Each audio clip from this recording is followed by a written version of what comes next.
श्री सद्गुरु महाराज की जय। महर्षि शाही स्वामी जी महाराज गुरु महाराज के हृदय कहे जाते हैं।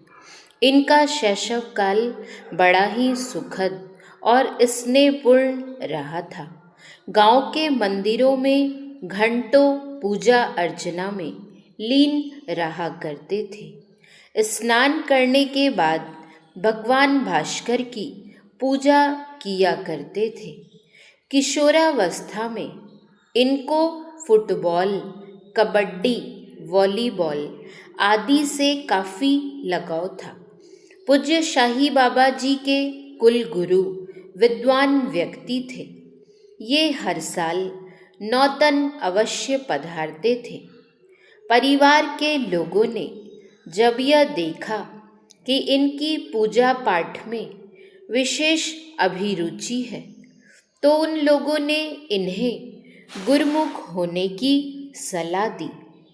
इस पर पूज्य शाही बाबा ने कहा, जब कभी गुरुमुख होना होगा तो किसी सिद्ध महात्मा जी से ही होऊंगा। इनके नाना जी का नाम सुंदर सिंह था। इनकी प्रारंभिक शिक्षा गांव की पाठशाला में हुई। गणित और भूगोल में इनकी काफ़ी अभिरुचि थी। जब पूज्य शाही बाबा दूसरी कक्षा में गए तो इनकी माताजी को प्लेग की बीमारी हो गई और पिताजी मानसिक रोग से आक्रांत हो गए। इसी व्यवस्था के बीच पूज्य शाही बाबा ने चौथी कक्षा तक ही शिक्षा ग्रहण की और फिर इनको स्कूली शिक्षा का अंत ही करना पड़ा। एक दिन पूज्य शाही बाबा नौतन से सकरोहर जा रहे थे।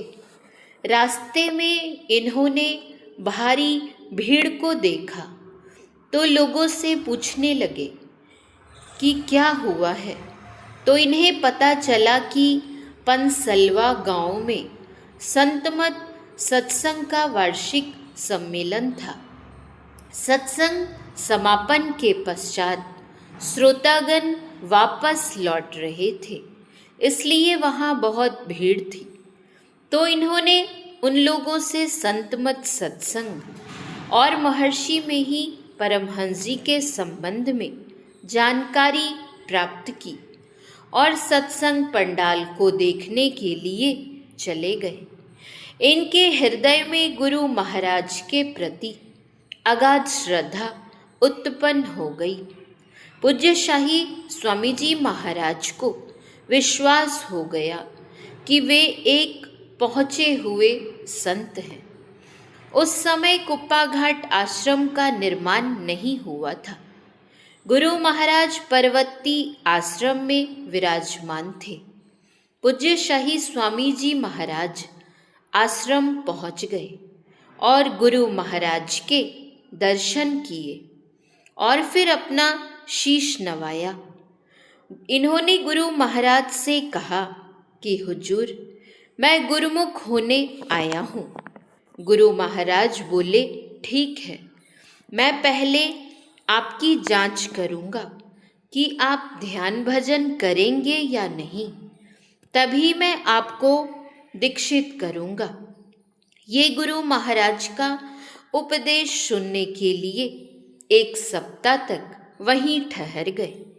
फिर गुरु महाराज ने 1 सप्ताह के बाद इनसे कहने की कृपा की कि जाइए, फूलों की एक माला और थोड़ा प्रसाद ले आइए, आज मैं आपको दीक्षित करूँगा।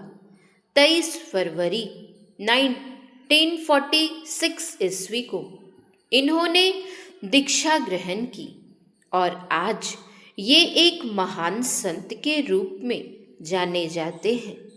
ऐसे महान संत ने गुरु महाराज की जयंती के अवसर पर प्रवचन के क्रम में एक कहानी सुनाने की कृपा की थी, जो इस प्रकार है। एक महात्मा जी थे। किसी राजा के यहाँ जाते थे बराबर और सत्संग करते थे, उपदेश भी देते थे, वही भोजन करते थे और कुछ देर आराम करके जंगल में अपनी कुटिया पर चले जाते थे।